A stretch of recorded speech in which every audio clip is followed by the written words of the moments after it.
Hello and welcome back to the Lenko Show. This is episode number 15, and today I am joined by Tom Blay, who is head coach at CrossFit 3D in Manchester. He's a level 3 CrossFit coach, which is very, very high ranking.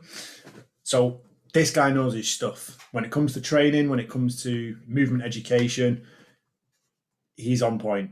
So we're going to dig into what he knows about movement, what you can apply to your own training, what you can apply to your own life. As well as that, he's also an online coach, a podcaster as well. So make sure you check out his podcast. And he is a competitor. So we're going to find out a lot more about what brought him into coaching, what he values in terms of principles of movement, and how we can actually begin to make a massive positive change in the fitness industry when it comes to a very poignant topic at the moment, which is people's health, lifestyle, longevity, not just being around and alive for a long period of time, but being able to live to a very, very high standard and high quality through that period of time. So sit back, enjoy the show, and hopefully I will try my best to get some very awesome nuggets and pearls of wisdom from the man himself. Please welcome to the show, Tom Blay. Right then, Tom, welcome to the show. It's good to have you on, my man. Thanks for having me, mate. It's my pleasure. I believe in the introduction I referred to you as you are a CrossFit level 3 coach. I have got that right, haven't I? Yeah, that's right, mate. Yeah. So just what does that mean? Because I'm assuming that is obviously quite high level. And less than, I think it's less than 1% of all CrossFit coaches in the world are level 3 coaches. And what that means is that you've got your CrossFit level 1 and level 2. And it also means that you've done a certain number of hours. I think it's 750 hours of coaching, and you have taken the CCFT exam, which is a 4-hour exam all about CrossFit, and it displays that you are a CrossFit level coach. So not any one of those things. You need all of it, basically. You need the level 2 and the exam and the time and you need what else you need? Oh yeah, you need a CPR certificate as well. So it's a pretty big deal, isn't it? So when it comes to movement, everyone just needs to shut up and listen to you now, don't they? I wouldn't say that. I'm definitely still got a lot to learn, but mate, that exam is pretty nails, and you definitely have to put some serious work into passing it. But if you know your stuff, if you know the journal inside and out, the level 1 journal, if you've done lots and lots of coaching, you're very good at seeing and correcting, and you know CrossFit's methodology. If you know it, if you live it, you will definitely pass. So, I mean, that's what's required, isn't it? If you want to be in the 1%, that's what you've got to do. You've got to put the work in. Yeah.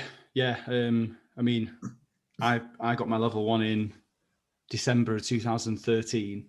And then I took my level 2 not that long after, really. I only took it like a year later, 11 months later. And then from there, I just sort of picked up bits as I went along. I did a couple of energy system courses, nutrition course. And then I really started buckling down and spent 6 months, maybe 6 to 8 hours a week revising. I'm just really and I really enjoyed it, and I think it's like Lord of the Rings, isn't it? Like the journey and putting all the time into learning was way more beneficial than just doing the exam. Like that's what I think made me a level 3 coach, was getting all that extra knowledge, filling all the holes that I had. And even if I would have failed the exam, I'd have still been a much better coach for it anyway. See, I just very much love chatting away to you, because you can bring in stuff like Lord of the Rings, and everything just starts to make sense then. So I only appeal to a small group of people, mate. So just talk us through like life in lockdown. Like as a coach, what have been the main components to maintaining and building strength, or continuing to improve your fitness whilst gyms are, for whatever reason, closed during a national health crisis? I mean, so the first lockdown was great because it was really sunny. Everyone thought they were doing what they needed to do to help out. So we basically filled the car up, brought everything home, and personally for myself, if that's what you're asking, I just trained a couple of times a day. Had loads of family time, and it was really, really good. It was really good for our family. We had a little new baby at the time. Thea was just over a year old when we went into the first lockdown, and then she spent loads of time with her brother as well, which was really nice. So it's always been easy. Like, with training in my life is like, it's non-negotiable. It's a thing that happens anyway. I'm very disciplined with it. It's like an appointment in my diary. It gets done every day. So training's will always get done for me. It has been a challenge to coach other people though, as they were without the kit, the environment, the people in the gym with them every day. So that's been a struggle, but people have still managed to make improvements. It just all depends on the individual, I think, really. I was going to say, are you tired of planning bodyweight workouts yet? There's always a way, mate. I'm never tired of it, because I know why I'm doing whatever I'm doing. So whatever I'm writing out, it's to help someone get somewhere. So it's just that these are the tools we've got at the minute to do the job. So even though it's not ideal, and I'd rather everybody have 150 kilograms of weight in a pull-up bar and whatnot, we just have to do the most we can, because this is the situation we're in, unfortunately.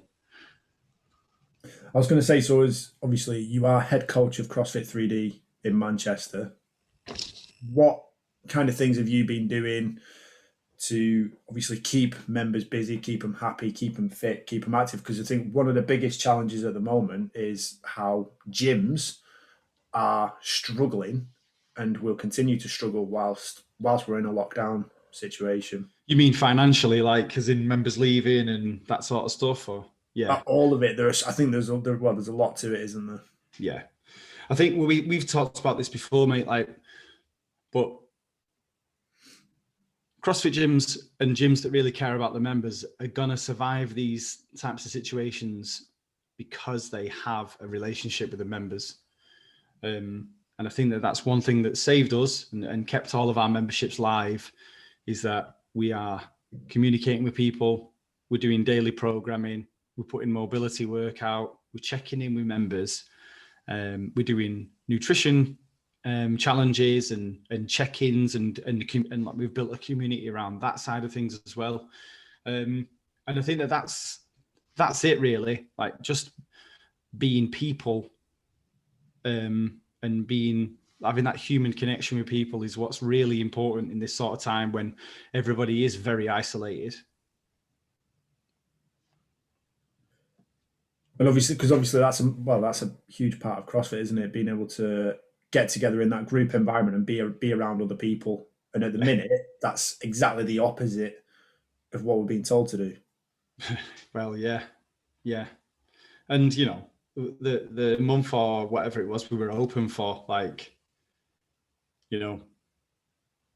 everybody high-fived, everybody was around each other, and it's so everybody realizes how important it is, basically, and that hopefully when we get out of this situation, the gym will still be there for them, and they know that if they fail to support us, or they can't, or they choose not to support us as a gym anymore, that we might not be there when businesses begin to open again, which would be a big shame. That would be a crying shame, especially in comparison to some of the other gyms that are around.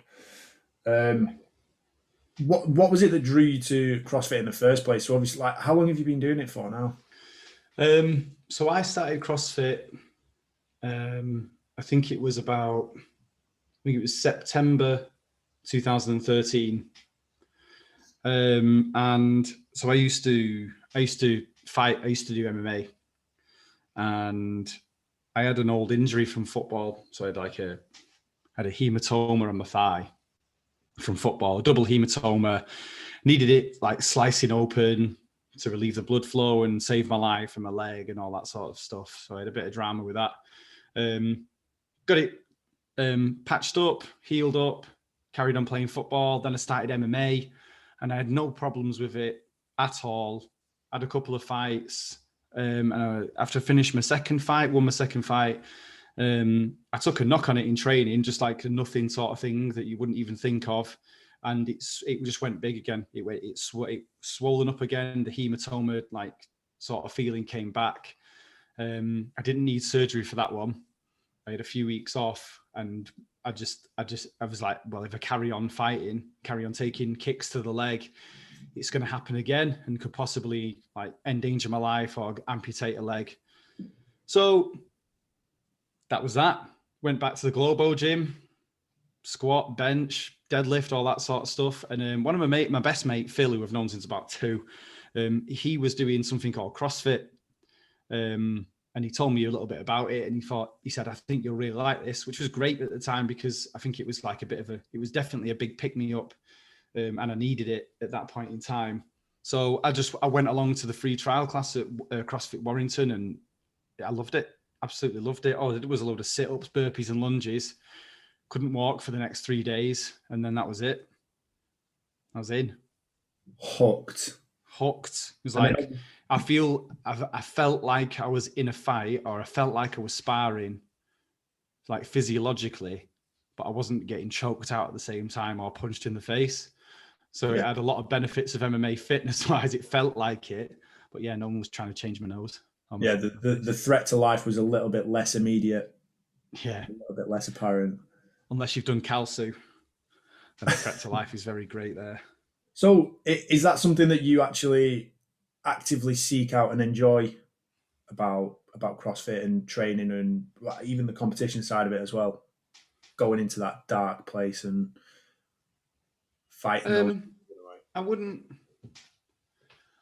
say that I actively seek it, because I know that to improve fitness, whether you want to be a competitor or you just want to be a general CrossFitter and train for life, you do not need to smash yourself all the time. However, I do like that feeling, and I do like putting myself in that sort of shit state, so to put it. I don't shy away from that. Like, I do really enjoy that sort of feeling.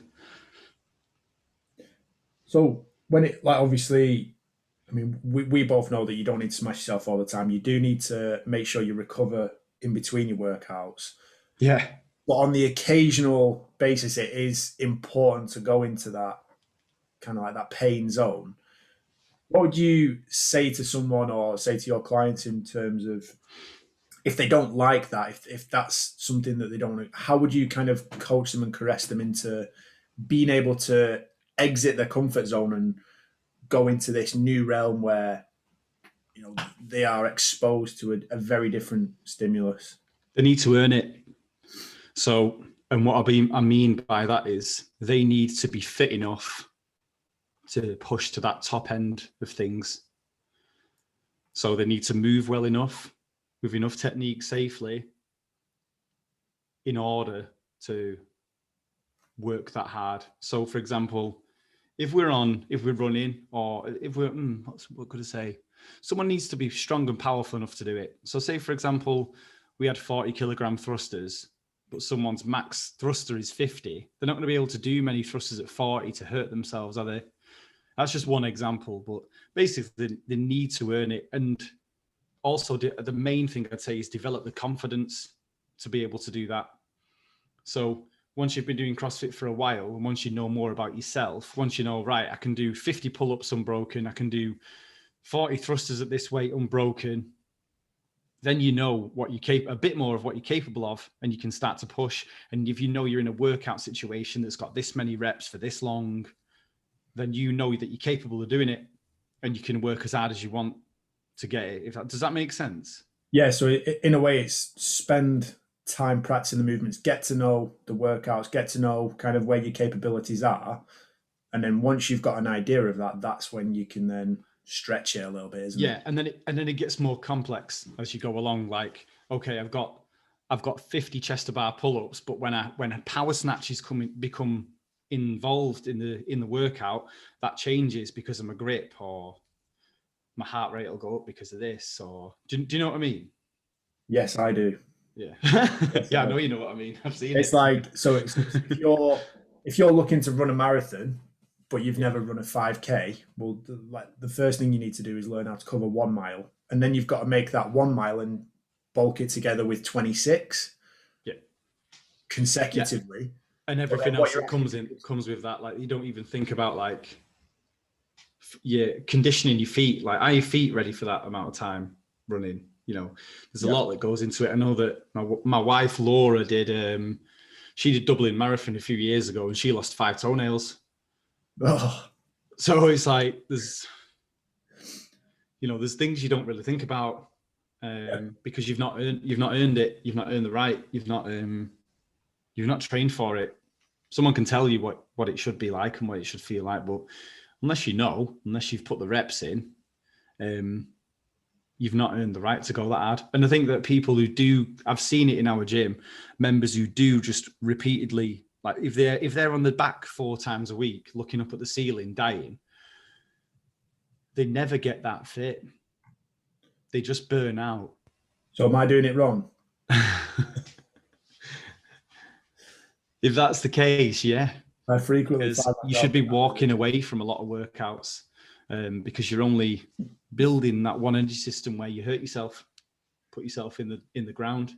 No, I think in my defense, a lot of the time when I do that, I'm okay, and I could, like, if you asked me to get up and do another round, I might not be very happy about it, but I'd be able to do it. I'm not completely devastated at that point in time. Just a bit of weakness on the floor. Yeah, absolutely. Well, no weakness, but more. I would say not weakness, but more enjoyment that it's over, more enjoyment that it's done, satisfaction in the work that has occurred. So essentially, earn the right to go hard. I think so. Yeah, I think so. Yeah, like build the confidence to go hard. I mean, like I tend to describe exercise as being a stress, and stress is a poison in the system. Too much of it or overexposure to it is going to kill you, but the right amount, your immunity increases. So training sessions are like a little bit like a vaccination in a way, shall we say? A real one, a trialed and tested one. So yeah, and I think when it comes to CrossFit 3D, obviously as the head coach, you must have a set of principles that you decide, right, well, this is how we're going to program, this is how we're going to coach, this is how we're going to train people. Obviously, passed on through the CrossFit mantra and methodology. What are the main things that you push forward to members and recommend for everybody? As in my coaching staff and so on? Yes. As far as programming goes, we follow CrossFit's methodology. And that's that. It's proven, it's tested, it works. It gets people fit. It gets people looking good naked if they follow everything else that CrossFit speaks about as well, in terms of diet, sleep, and recovery. As far as coaching goes, and with members, number one, we keep people safe. That is priority. And that can be like from a biomechanical point of view. Are they in the right position? Are they safe? Are they using the right loading? Are they using the right gymnastic scale? Are they doing too many reps? Are they doing the right amount of reps? Are they working out for the right amount of time? So if we've got new people in, for example, we can make a 5-round workout 3. Next one is technique and movement.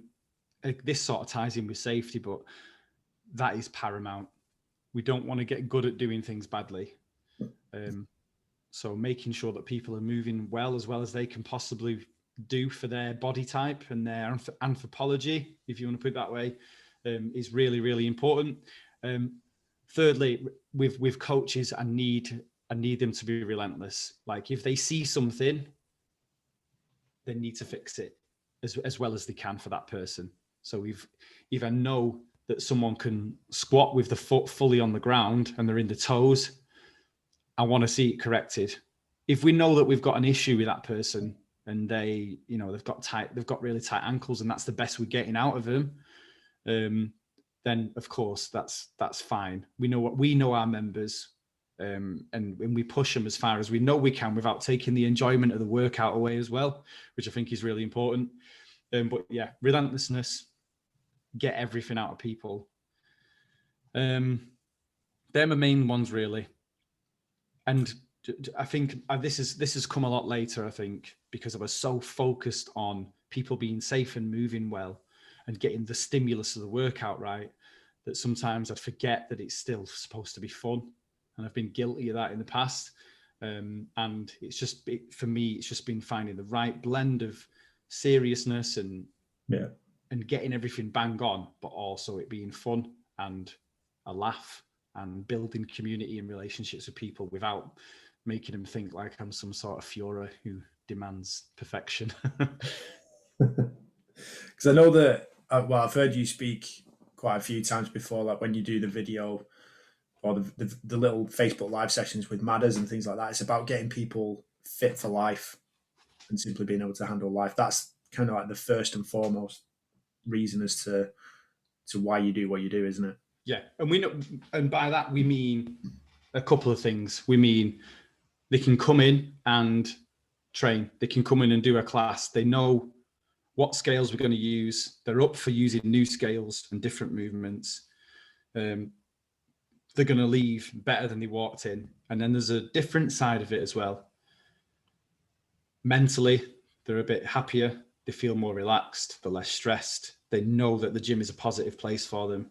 And then on another level, which is really fucking important at the minute, they're improving their physical condition. They're lowering the body fat. They're increasing the muscle mass. And they're becoming aerobically fitter so that their health markers improve. That is absolutely key at the minute. And I see that, the 180 members at CrossFit 3D are fantastic. Most of them are what we'd call healthy. Most of them are towards fitness. There's a few that that are still working really hard, who've not been with us for that long, or the lifestyle needs a drastic change that they've begun to make over time. But we're getting everyone towards fitness. That is the goal. That is the aim. It's not about the sexy workouts. It's not about the cool movements. It's not about power snatching and pistols. It's about how do we get these people living healthier, longer, happier lives. Yeah. Oh yeah, and looking good naked, because that's just more important than anything else. Crucial. That's what people care about right now, isn't it? It's gotta be. And I remember reading about this in a book like Exercise by Daniel Lieberman, where he's talking like the average age of death for people who are fit and healthy compared to people who aren't fit and healthy is very, very similar. I think there's about 3 years difference. So there's not a lot in it, but what he does emphasize and what he does talk about is the rate of decline. So a fit and healthy person will essentially fall off a cliff at some point in time. When their moment comes, when their time is up, they're off a cliff. And it's very quick, very rapid, very sudden, probably a bit of a shock to a lot of people. And then we've got what seems to be the accepted norm at the moment, where people are walking around living very unhealthy lives full of disease, weakness, multiple medical issues. And the decline is far, far slower, but the actual difference in quantity of life is very, very similar. But that quality is... That's interesting. Enormous.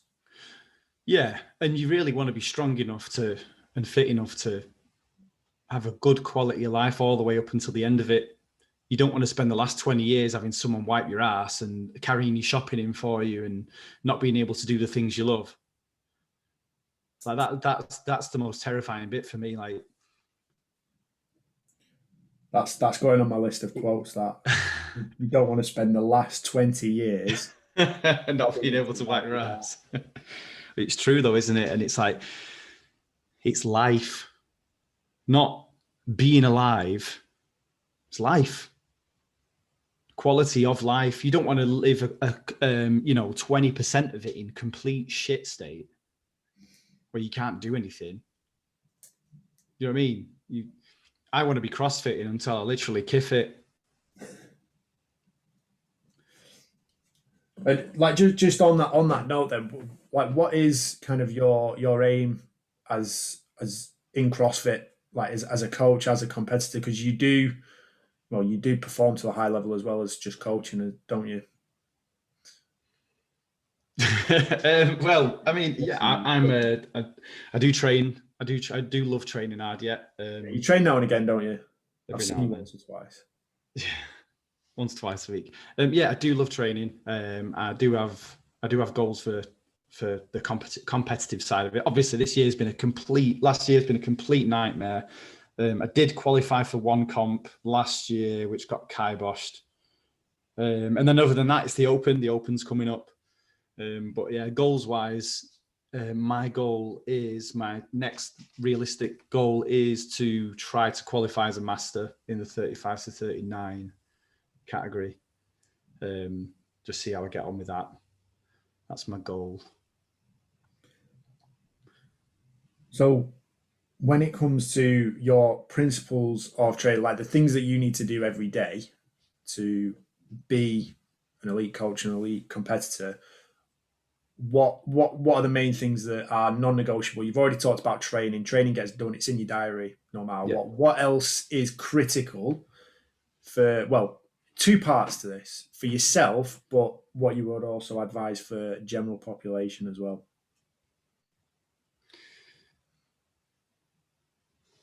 With training, I feel like there should be a level of very similar to coaching. There should be a level of focus.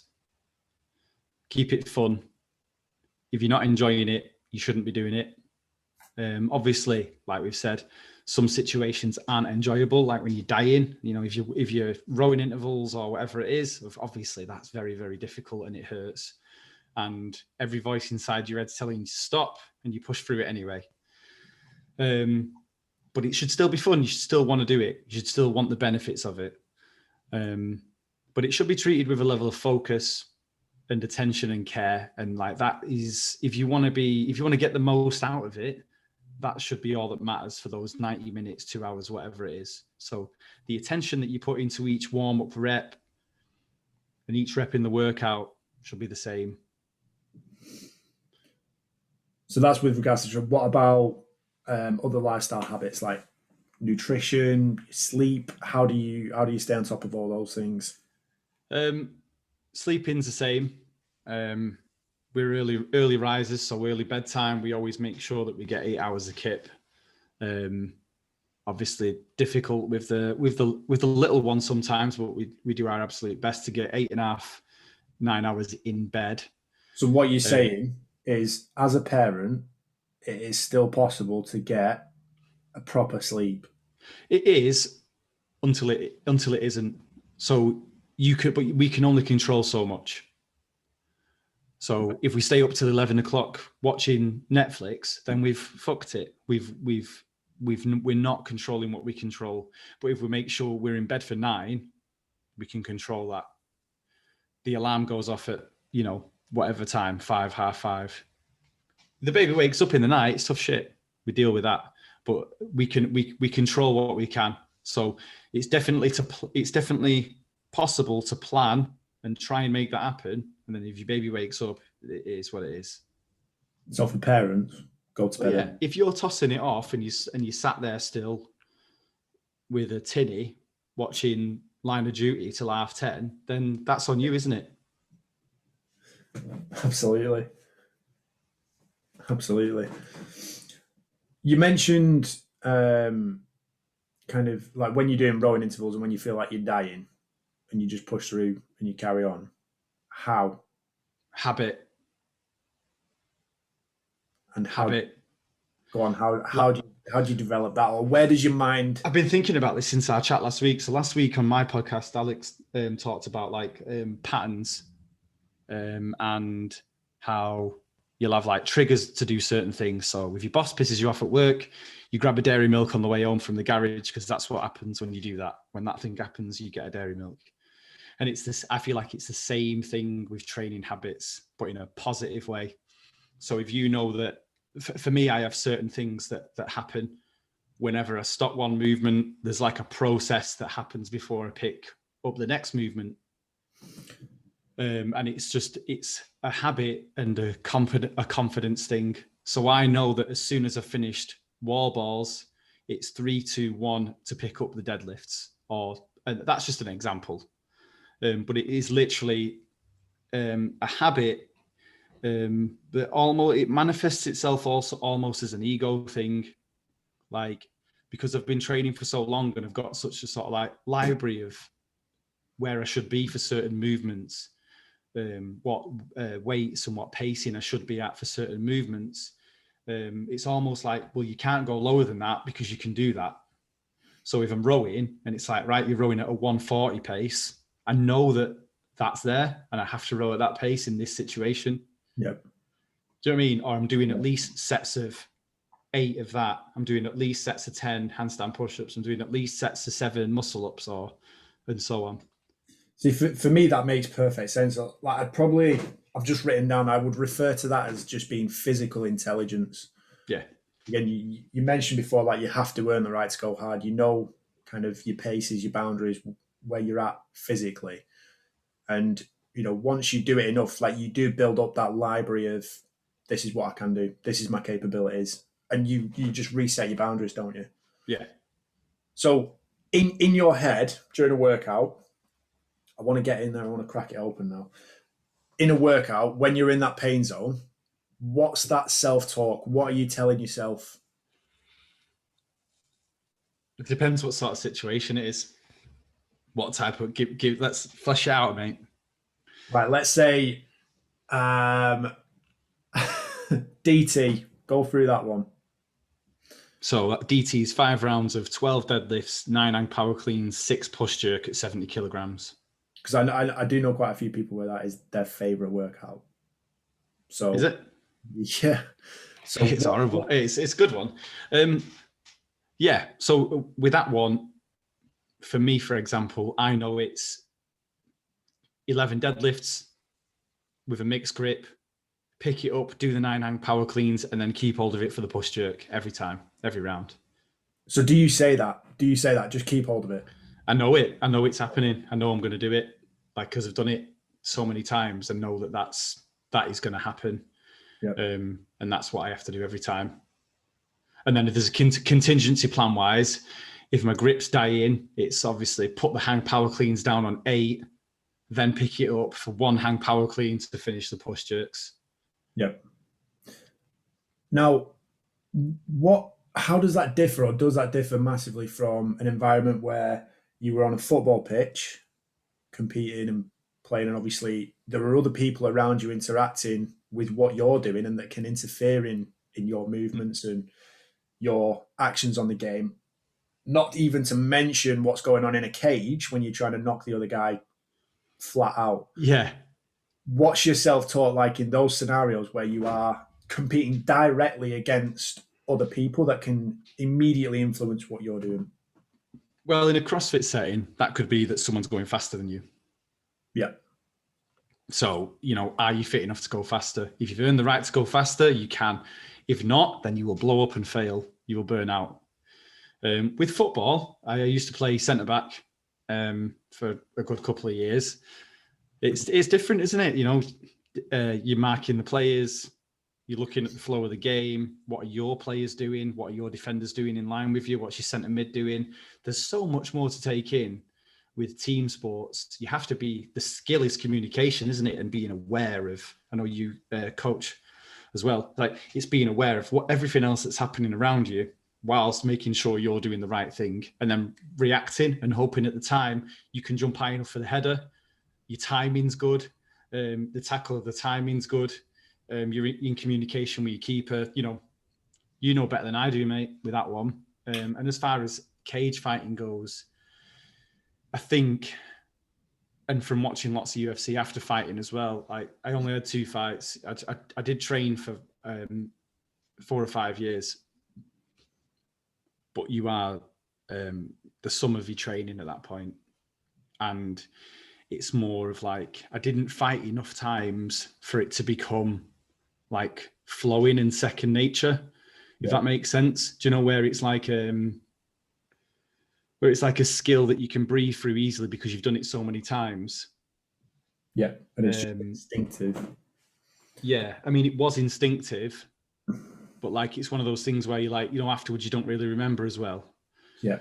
But the first fight I had, it was probably a bit more. I was a bit more aware in that one because it was a long fight. It went nearly all 3 rounds, and the guy I was fighting was just really tough, and I was just hitting him with everything I had, and he just wasn't going down. He was some really tough Polish dude called Lucas Kradecki, and I was just hitting him with everything I had. Tried submitting him a few times. He was really good at jiu-jitsu, so he got his way out of it. And then in the last round, I smashed him with a body kick, and then he crumbled. So it was just like, that was like, I was a bit more aware because there wasn't as much danger. So he was throwing punches and he was hitting hard, but there wasn't as much danger. So I could like take a breath and pick my shots, if that makes sense. And then the second fight was over in 90 seconds. The guy come at me throwing windmills, picked him up, slammed him on the floor, kneed him a few times and choked him out. So that was a bit more like crash, bang, wallop, like really quick. And as soon as I got on the ground, which is what I really like to do, it was just like, I was just in autopilot mode. So I was like putting pressure on his neck, putting my knee on his belly, kneeing him in the chest, throwing punches. And then as soon as the submission felt like it was just like natural, like a key sliding into a lock, it was just like, boom, that's it. That's what I need to do. So that one was a bit more instinctive, where the first one was like, right, go now, go now. But yeah, it's really different than doing fucking thrusters and pull-ups, mate. It's really different. I'm going to say it's not like someone's coming up to you trying to nick the bar off you or kicking you in the face trying to take it from you, is it? Yeah. Mate, I keep hearing stupid shit like that. Someone asked Castro, should we put wrestling or something in CrossFit? I'm like, that's the fucking dumbest thing I've ever heard in my life. Like, you got someone like, no disrespect to anyone who's a bit smaller, but if you got someone huge, like like Rasmus Anderson's like over 100 kilograms, and he's got to fight Cody Anderson, who's 76. It's like, right, well, he's getting smashed, isn't he? Yeah. But that's dumb. I think that's dumb. Yeah. But yeah, no one's fighting you in CrossFit. It's who moves the best and who's the fittest. That's it. Yeah. Well, that's what it's a test of, isn't it, in the first place? So yeah, already fulfills its requirement. I know we haven't got too long left, but and this next question could probably be an entire 1, 2, 3 hour epic on its own. Right. But in the current situation that we're in, and me and you are probably in the privileged position where we're both we're physically fit, physically capable, mentally somewhat switched on. How do we go about solving or helping to solve the problem of health and fitness with our nation? I think there's a big hurdle, and I think it comes from, the main thing is a lack of awareness. I've been thinking about this a lot lately, but I feel like the nation is really, really unaware of how critical it is to be healthy. And by that, I mean body fat at a certain percentage, a certain level of strength and mobility and function. That's all I mean. And it's just simply that. I think that people are really unaware, and they give themselves lots of excuses and a get out for a lot of situations in their life. They just accept that, like, oh, I'm the chubby guy. Oh, I'm the big woman, or whatever it is. Like, they just let themselves off with it. And I think it's trying to do that in a really, say that and make people aware of that in a really compassionate way. And, you know, you and I probably got into this to help people, whether in any walks of life, whether it's to power clean 150, deadlift 200 kilos, or lose 20 stone, whatever it is, we got in this to help people. And that's all we want to do. And it can seem like people can really point the finger at us and be like, oh, you're just vain. You just think everyone should be this. But no, like, we want people to live longer, happier lives. So the first step, I think, is making people aware of the situation that they're in and how vital it is that they understand it and decide themselves to make a change, decide that it's important enough for themselves to make a real change. Because everybody, I think that we've lost this, but everybody doesn't value themselves as a person anymore. And they don't realize that being overweight being unhealthy does have a massive effect on the country, because the more people that are filling beds up in hospital for things that can be easily avoided by doing a bit of exercise is going to have a massive drain on the government. You know, I think the number is, I think it's 27 billion pounds is spent a year on people who are ill from obesity in the NHS. Doesn't even mention anything about private people either, people who go private. But, you know, it costs a lot of money. And I know that people's quality of life is low. I know it. It has to be. It absolutely has to be. And, you know, we've got a huge portion of the country who are overweight. And I don't think that everybody needs 12% body fat, but I do think that everybody needs to be more health conscious and decide themselves to make the change. I think that's the barrier, mate. Make awareness and then making it valued enough so that people want to do it and people believe that they're worth it. Because people are like, oh, I'm too busy for my health. I'm too busy. I've got too much work to do. I've got too much stuff on to make health a choice and go to the gym or go for a run or whatever it is. When really, like, this is number one. This is the first thing you should be thinking about. It's like, if your car's in shit state, it needs new tires and all that sort of stuff, and you're thinking about doing a 500-mile journey in it, you need to get the condition sorted first. You need to get your car sorted first. You need your tires right. You need oil. You need this. You need that. You need that right before you can make a big journey. I know that's a shit analogy, but like, well, I disagree. I think that's a perfect analogy. It goes back to your whole principle of being fit for life, be fit for your journey. Yeah, it's like, you can be a better dad, you can be a better mum, a better wife, a better husband. You can be a better person for everybody in your life. You'll have more self-esteem, more confidence. You'll be able to see your dick better if you're overweight. Like, all these benefits, and all it requires is a couple of hours of your attention, getting to bed a little bit earlier, saying no to 17 custard slices a week, have 12 instead. Little things that will constantly like lead towards a better you, and you'll be around for longer, and you won't be a burden on the government and the NHS and whatever else you want to call it, however else you want to look at it. See, I think, and I don't know how much this will kind of resonate with you, but I remember when I had my injury, the biggest thing I felt like I had to combat was my reliance on other people and my dependency on other. Like, I was essentially, figuratively speaking, not literally speaking, I was still capable of doing this, but I was pretty much outsourcing and wiping my own ass.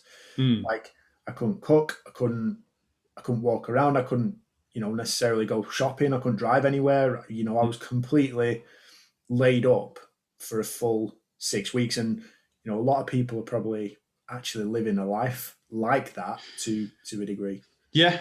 And I mean, you see people in the shops who've got these what we call mobility scooters, and the reason, and there's obviously there's some people who have got things going on, but a lot of the time there's overweight.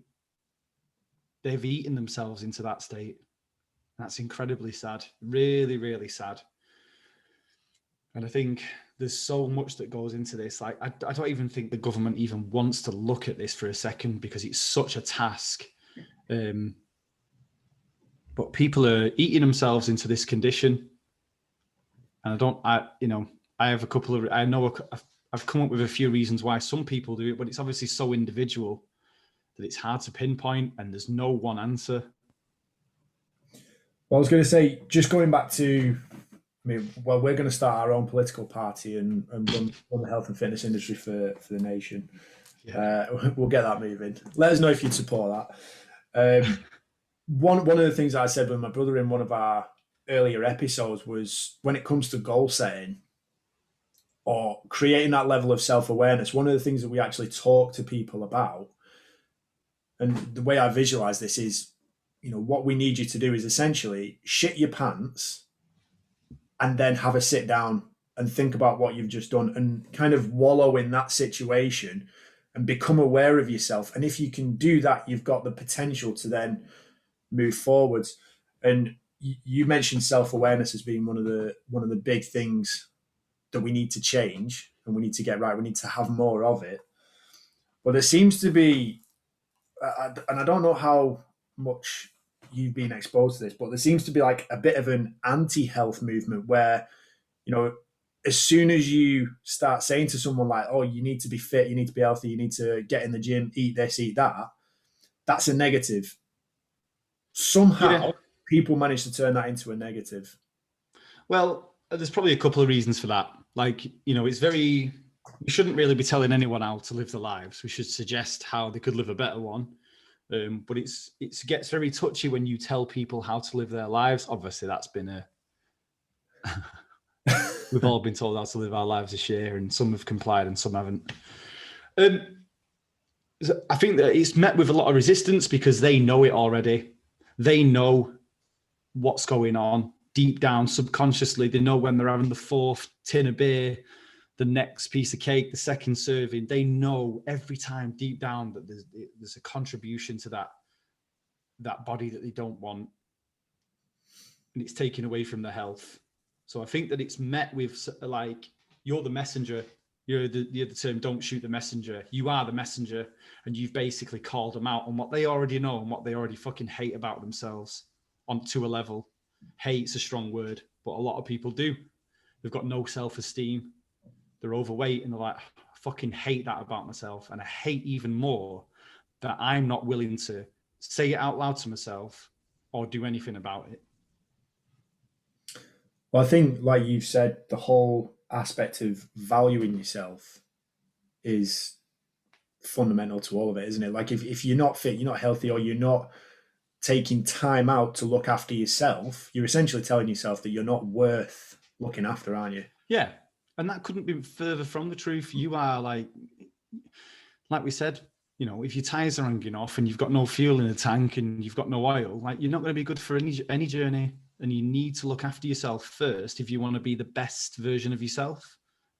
And you are worth it. I know it sounds cheesy as fuck, but you are literally all you've got. Your body is it's what you're stuck with all your life. So you might as well make it as best as it can possibly be.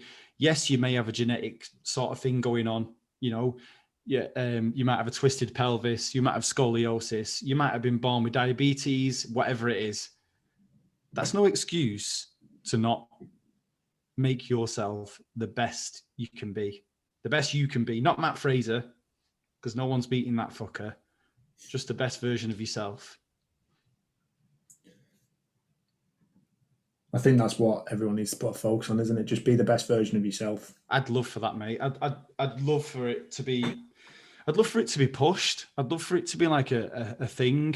Instead of like 50% off KFC and McDonald's during this lockdown, it'd be amazing to see our government officials make that a thing. Instead of wearing masks and socially distancing to improve our health, and masks do fuck all.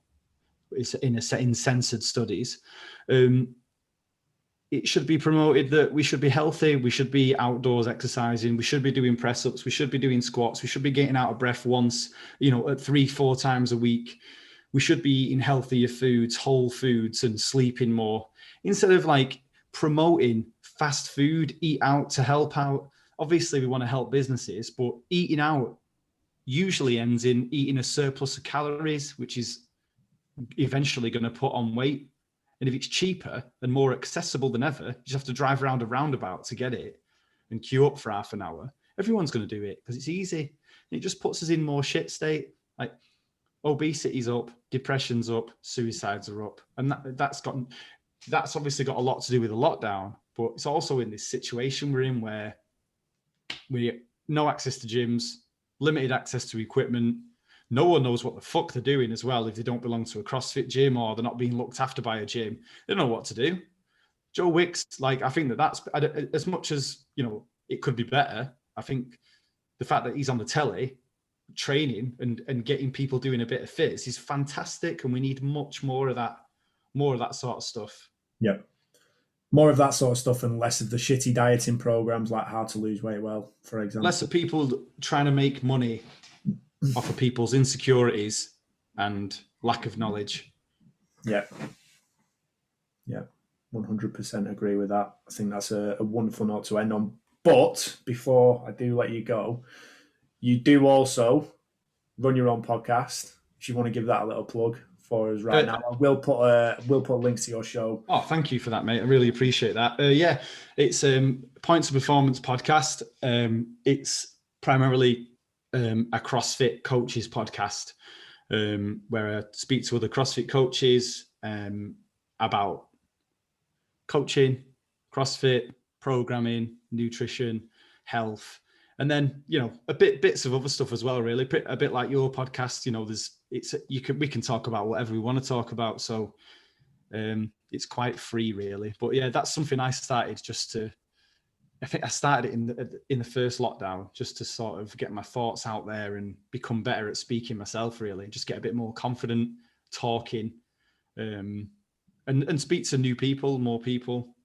Is just a little project for myself to work on.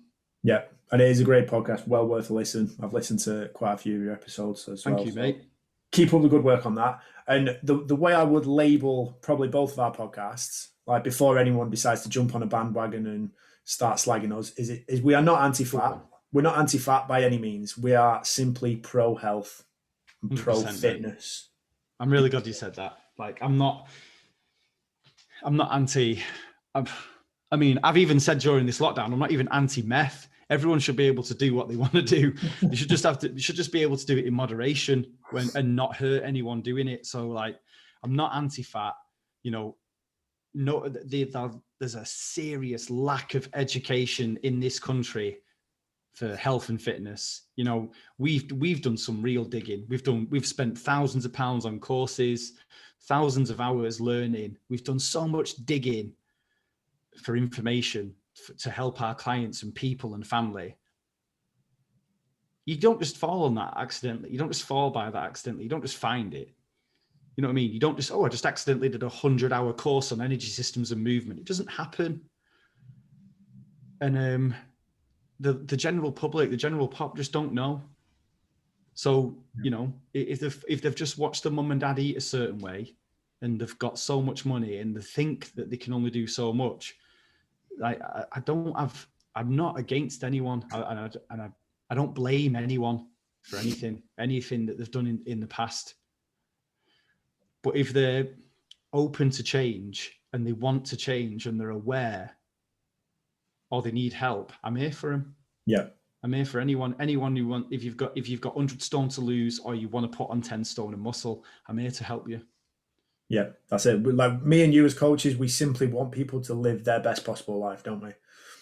Yeah, absolutely, mate. And then, like, overall, we see the big problem in the country where if we had, if we had that percentage cut down of obese people, like, the country would be in such a better state.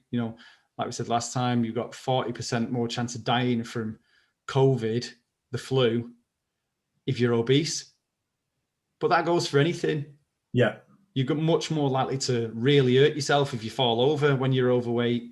You've got a much more likely chance of dying from cancer or heart disease or anything else, any of the other big ones that you want to look at. Yeah.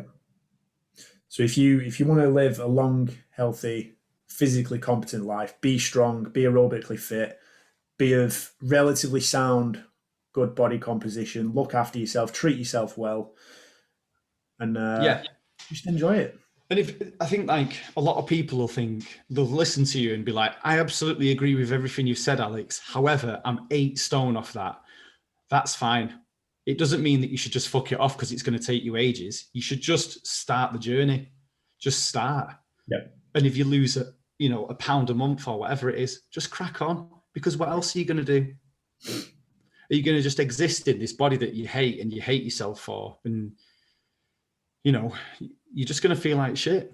So it's just like, let's just make a start. Let's just accept where we are, accept who we are, love who you are at the minute, and get confidence from the fact that you're going to make a positive change to your life. I mean, I wish, I know that some trainers have done this in the past, but I wish I was really overweight because I'd just crack on and get it done.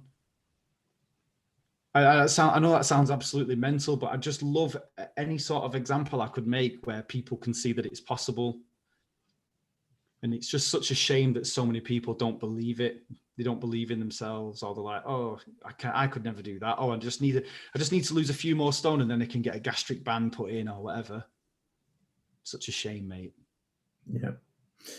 I think that is a very inspiring note. I know you've got to shoot off now, but a very, very inspiring note for us to end it on right there. So thank you for your time. Thanks for coming on, mate. It's been an absolute pleasure. Oh, the pleasure's all mine, mate. We'll do it again. Do it again very soon. Yeah, we'll definitely have to do it again soon. But thanks for coming on, Tom. It's been awesome speaking to you. Thank you, mate. Right then, so there we have it. That brings to an end my somewhat briefer conversation with Tom in comparison to some of the previous guests that we've had on. But Tom will definitely have to come back on this podcast because we still have loads to talk about. Absolutely tons of stuff. Like I say, he's an inspirational guy that wants the very best for everybody. So, if we can start to actually change the landscape of health, fitness, what is required to be a competent, capable individual, then we need to start making those changes. We need to push those things forward. So massive thanks to Tom for coming on, and massive thanks again to you for listening. I will put a link to Tom's Points of Performance podcast, which I would recommend. If you enjoy this show, you'll definitely enjoy Tom's as well. So go over and give him a listen. Make sure you subscribe to his podcast. And again, keep your eyes peeled for the next episode, which will follow this one pretty quickly. We're going to be talking about principles, and Chris will be asking me a few questions on that. And a little bit similar to what I did with Tom today, where we kind of dug into what drives him and what he uses as kind of his fundamentals for improving the lives of other people. So keep your eyes and ears peeled for that one. And again, if you enjoy the show, please leave us a review, give us a 5-star rating, and some nice words wouldn't go amiss. If you have any other questions for us, again, get in touch, drop us a message. Find us out on social media, find us on Facebook and Instagram and the likes of that. And ask us some questions. We will happily address them on this podcast. So until next time, that is it from me. Lenko out.